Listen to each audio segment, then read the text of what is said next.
Just days after China legalized online ride-hailing services, Didi and Uber announced their merger. Taxi drivers like Gao Fujun are the first ones to feel the pinch. They used to be on the top of the industry food chain, but have seen business decrease ever since the emergence of ride-hailing apps. I used to have about 20 transactions each day. Ever since these ride-hailing apps came out, I only have about 15 businesses daily, even if I use Didi Chuxing. He thinks Didi's acquisition of Uber China won't help reduce competition among different types of drivers in this market. Our working hours are longer now, but our income is not as high as before. The merger of the two apps won't benefit us, and pressure from competition is always there.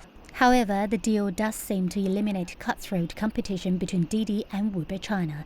Didi reportedly made a $2 billion loss last year, while Uber saw its profit $1 billion in the red. So it's clearly a capital-driven deal. So the primary reason would be both Didi Chuxing and Uber's investors want to put an end to the cash-burning competition in the Chinese market, because in the past few years, Didi and Uber both invested a lot in gaining the market share. Driving a Uber car used to be a profitable business for part-time drivers aiming to make some quick cash. But now the good times are feared to be over with the rise of a newly created market giant.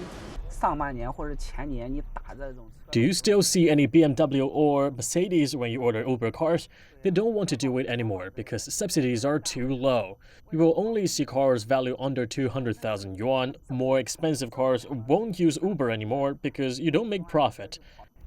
Beijing's Uber drivers are widely concerned about shrinking subsidies under a dominating single player. Why did they burn so much money to compete with other firms? Because Didi wants to become a monopoly. Look at all those smaller firms we had before. They are already driven out of the market.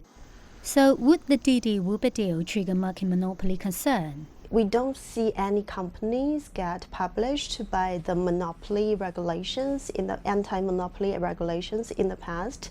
When Ctrip and China merged, or Youku and Tudo merged, or even Didi and Kuaidi merged, even their market share has passed 50%.